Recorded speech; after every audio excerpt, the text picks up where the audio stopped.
How to speak over phone. Like and subscribe to my channel to receive many notifications. இன்றைக்கி நம்ம பார்க்க இருக்கிற தலைப்பு எப்படி ஃபோனில் பேசுகிறது. Someone called but as soon as they heard my voice they hung up.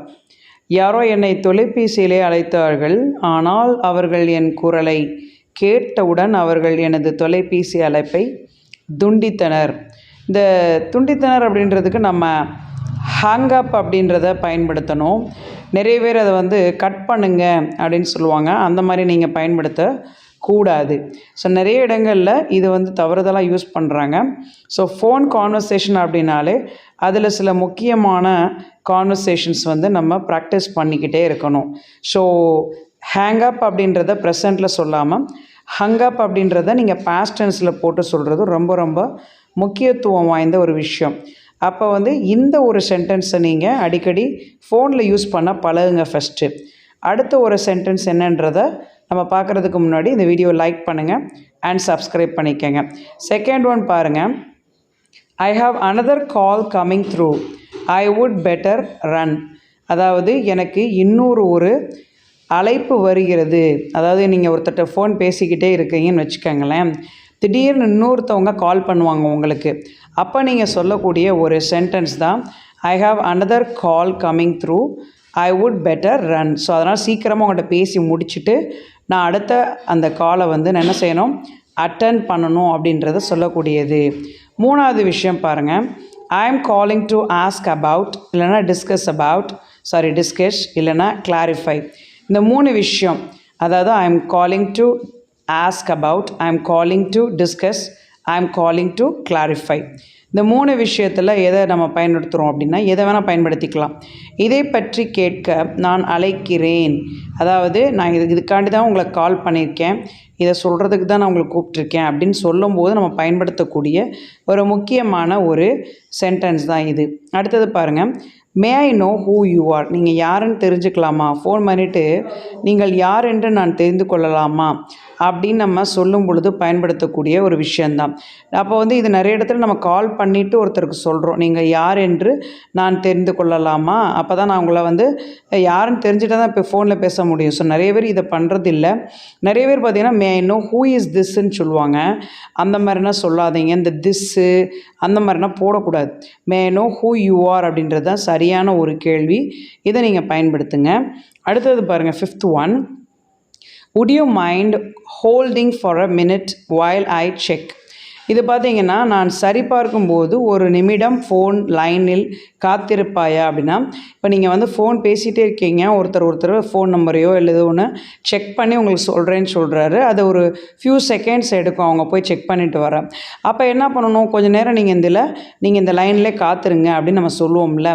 அதனால் இதை நீங்கள் தப்பாக எடுத்துக்கூடாது. நீங்கள் கொஞ்ச நேரம் காத்துருங்க, நான் எடுத்துகிட்டு வந்துடுறேன், நான் செக் பண்ணிவிட்டு உங்களுக்கு சொல்கிறேன் அப்படின்னு சொல்லும்போது நம்ம பயன்படுத்தக்கூடிய முக்கியமானது இது. நீங்கள் மோஸ்ட் ப்ராப்ளி பார்த்திங்கன்னா, நீங்கள் டெலிஃபோனில் பேசும்போது மற்றவங்க உங்களுக்கு உங்களை வெயிட் பண்ண சொல்லும் பொழுது பயன்படுத்தக்கூடிய ஒரு முக்கியமான ஒரு விஷயந்தான் இது.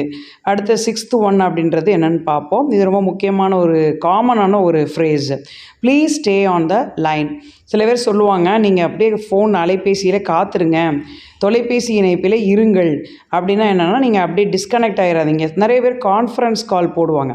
அப்போ போடும்போது சொல்லுவாங்க, நீங்கள் லைனில் இருங்க, நான் இன்னொருத்தர் ஒரு 3 பேர் கான்ஃபரன்ஸில் நான் என்ன பண்ணிடுறேன், கனெக்ட் பண்ணிடுறேன். அப்புறம் பார்த்திங்கன்னா நீங்கள் அவங்களோட பேசுகிறதுக்கு உங்களுக்கு என்ன செய்ய முடியும், இயல்பாக முடியும் அப்படின்றத நம்ம சொல்லும்போது பயன்படுத்துகிறோம். 7வது பாருங்கள். Sorry, you are breaking up a bit. Could you please say that again? அதாவது தயவுசெய்து நீங்கள் பேசுகிறது விட்டு விட்டு கேட்குது, எனக்கு உங்களுக்கு டவர் எதுவும் அங்கே சரியாக கிடைக்கல, விட்டு விட்டு கேட்குது, உங்கள் வாய்ஸ் பிரேக் ஆகுது. நிறைய பேர் தமிழில் உங்கள் வாய்ஸ் பிரேக் ஆகுது அப்படின்னு சொல்லுவாங்க. அதனால் திருப்பி நீங்கள் சொன்ன விஷயத்தை திருப்பி சொல்லுங்கள், எனக்கு சரியாக கேட்கலை. நிறைய பேர் சரியாக கேட்கலன்னு சொல்லுவாங்க. சில பேர் உங்கள் வாய்ஸ் விட்டு விட்டு கேட்குது, உங்கள் குரல் சரியாகவே கேட்கல, டவர் கிடைக்கல, இந்த மாதிரி நிறைய விஷயம் சொல்லுவாங்க. அந்த மாதிரிலாம் சொல்லாதீங்க. இனிமேல் sorry, you are braking up a bit அப்படின்றத சொல்லுங்கள். ஸோ நீங்கள் பேசுகிறது விட்டு விட்டு கேட்குது, தயவுசெய்து திருப்பி சொல்லுங்கள், அதை எனக்கு சரியாக கேட்கல அப்படின்றத சொல்லும்போது பயன்படுத்தலாம். 8வது, I am sorry I didn't catch that please say it again. இது ரொம்ப சிம்பிளான ஒரு விஷயம். சில பேர் சொல்லிடுவாங்க, நம்ம கவனக்குறைவில் அவங்க சொல்கிறத கவனிச்சிருக்க மாட்டோம். ஸோ நீங்கள் பேசுகிறது எனக்கு சரியாக கேட்கல, மறுபடியும் சொல்ல முடியுமா? அதுதான் இங்கே. அதாவது சரியாக கேட்கலன்னு சொல்லக்கூடாது. நீங்கள் கேட்டிருக்கலாம், ஒருவேளை நீங்கள் கவனக்குறைவினால வேறு ஏதாவது ஒரு கான்சன்ட்ரேஷன் உங்களுக்கு வந்திருக்கும். அதனால் அவங்க பேசுகிறத நீங்கள் சரியாக ஃபோனில் கவனிக்காதனால திருப்பி சொல்ல முடியுமா?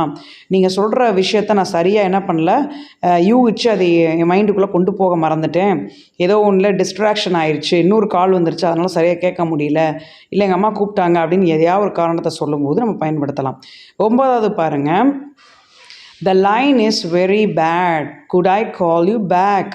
அதாவது இந்த ரொம்ப லைன் வந்து டவர் பார்த்தீங்கன்னா ரிமோட் ஏரியாவில் இருப்பீங்க, ரொம்ப வில்லேஜில் இருப்பீங்க, ஒன்றுமே டவர் ஒழுங்காகவே நம்மளுக்கு என்ன செய்யாது, கிடைக்காது.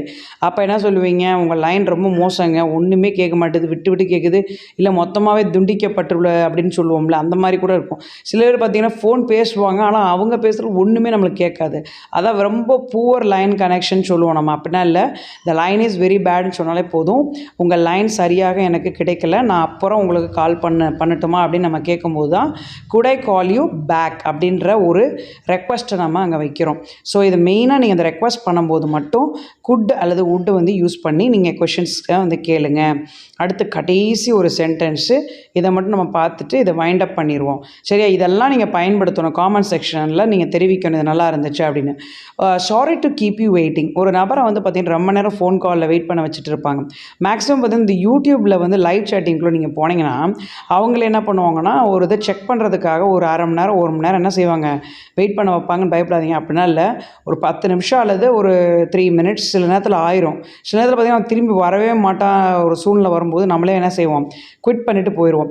ஸோ உங்கள் ஃபோனில் ரொம்ப நேரம் காக்க வைத்ததுக்கு மன்னிக்கவும் அப்படின்னு சொல்லும்போது இந்த ஒரு ஃப்ரேஸை பயன்படுத்துங்க. Sorry to keep you waiting. தொடர்ச்சியாக நீண்ட நேரமாக உங்களை காக்க வைத்ததுக்காக என்னை மன்னிக்கவும் அப்படின்னு சொல்லும்போது இதை அழகாக நீங்கள் பயன்படுத்தலாம். இதை நிறைய பேர் சொல்கிறதே இல்லை. ஸோ அதை வந்து சொல்லவும் தெரியல. ஏன்னா அந்த டு கீப் அப்படின்ற இன்ஃபினிட்டிவ் வந்ததை அவங்க பார்க்குறதில்ல. இந்த மாதிரி இன்னும் நிறைய விஷயங்கள் நீங்கள் கற்றுக்கணும் அப்படின்னா நம்முடைய சேனலை நீங்கள் லைக் பண்ணுங்கள், ஷேர் பண்ணுங்கள், உங்கள் வாட்ஸ்அப் குரூப்பில் ஷேர் பண்ணுங்கள், சப்ஸ்கிரைப் பண்ண மறந்துடாதீங்க. அப்போ தான் நோட்டிஃபிகேஷன் வரும். தேங்க்யூ.